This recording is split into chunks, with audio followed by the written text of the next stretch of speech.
Salut à tous, c'est Camille. Bienvenue sur ma chaîne dédiée à l'économie domestique, au nettoyage et à la propreté de la maison. Restez avec moi pour des conseils pratiques et efficaces. Donc, au sujet de la vidéo. Auteur Elena en lecture 3 minutes. Publié le 01.12.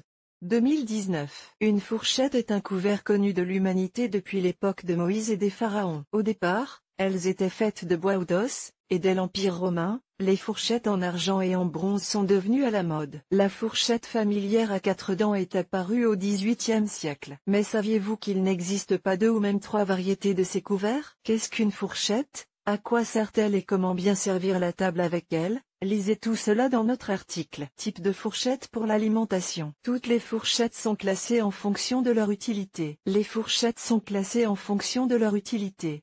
De base, auxiliaires. Les premières sont utilisées pour manger et doivent être fournies à chaque personne assise à table. En d'autres termes, il s'agit d'un instrument individuel qui n'est pas utilisé dans les assiettes communes. Les seconds, au contraire, sont considérés comme des éléments de service supplémentaires. Elles ont pour fonction de transférer, de couper et sont généralement placées à proximité des plats auxquels elles sont destinées. Fourchette principale. Les fourchettes principales sont les instruments destinés à certains plats, qu'il s'agisse de viande, de poisson, de dessert ou de fruits. La table elle est utilisée pour poser les plats chauds. Elle ne se distingue par aucune caractéristique particulière, il s'agit d'une fourchette ordinaire, telle que nous avons l'habitude de la voir. Elle est placée sur le côté gauche. En règle générale, elle a 4 dents et sa taille est un peu plus petite que celle d'une assiette. Le poisson, son nom indique clairement qu'elle est destinée à tous les plats de poisson. Elle est légèrement plus courte que l'assiette à hors d'œuvre et le nombre de dents est généralement de 4. Elle peut parfois être munie d'une petite dépression. Sa place est près de la salle à manger. Pour les entrées omelettes, bacon,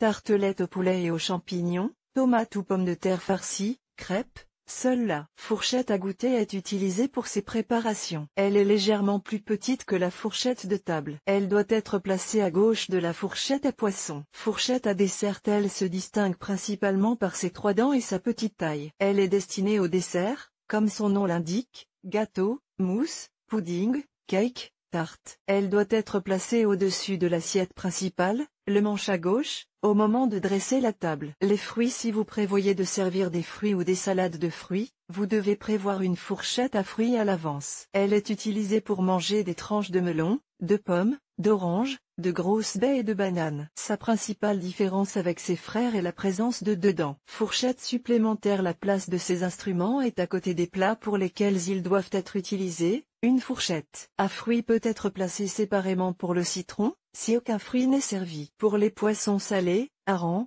maquereaux, une fourchette spéciale à 2 dents est nécessaire. S'il y a des sprats sur la table, une fourchette en forme de spatule avec un pont à l'extrémité est servie pour eux. Fourchette longue à 2 dents, écrevisses, homards, crevettes, crabes, langoustes. Une fourchette inhabituelle à 3 dents, dont l'une est beaucoup plus fine et tranchante, cocktail de poisson froid, moules, huîtres. La fourchette à pizza a l'apparence habituelle, mais elle est équipée d'un couteau rond. La fourchette à 5 dents, dont l'une est située à gauche et séparée des autres, sert à couper les spaghettis. Il ne s'agit pas là de tous les types de fourchettes existants, car le temps passe et les concepteurs proposent de plus en plus de nouveaux modèles qui facilitent grandement l'utilisation des aliments et rendent la vie de l'homme plus pratique et plus confortable.